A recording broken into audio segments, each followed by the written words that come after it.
Was that? 901. 901. Yeah. Hi, my name's Tad, and I've got a question about probably one of the most basic, fundamental things that's going to have a basic underlying property to everything we're going to talk about, and it's media consolidation. We have a serious issue with television stations and companies that will not respond to anything other than things that don't affect their bottom line. Pharmaceutical companies that basically run television stations. We have a problem with the consolidation in radio, that we have two companies, Clear Channel and Cumulus, that basically they run everything at this point, and they are eliminating any voices that don't participate in their views.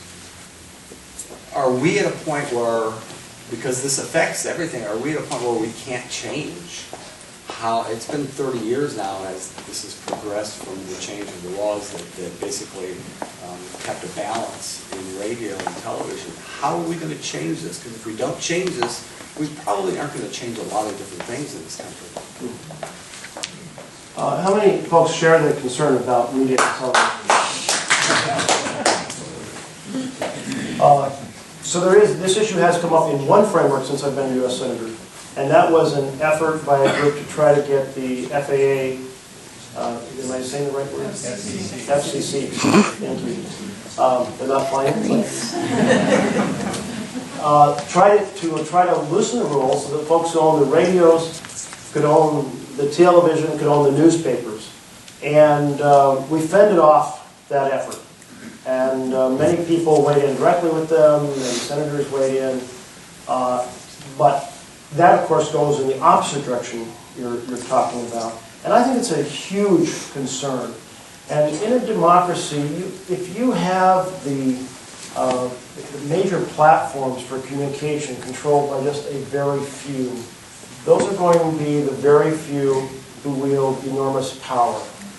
And a big issue in our nation is the fight for the vision, and this to steal President Lincoln's phrase, of a nation of, by, and for the people.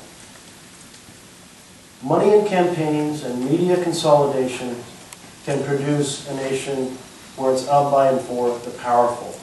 That's a very different vision. And it's related to many of the things we've been talking about, including the creation of living wage jobs. One of the issues we're wrestling with is increasing the national minimum wage. Oregon's already higher than the national by not quite $2, not quite $2. But certainly that's a piece of the puzzle. So I take your point. I don't have any... We're not going to solve this until we get some change in the way the balance of the legislature is. I mean, the Republicans are not going to change anything. I mean, they're just not. So obviously this is going to be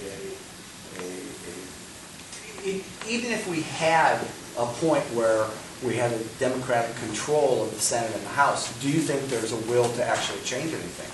No. I know that there are many There's too much money in the television stations right now. They're controlling everything. I know that there's at least a group of senators who I've heard who have shared this concern.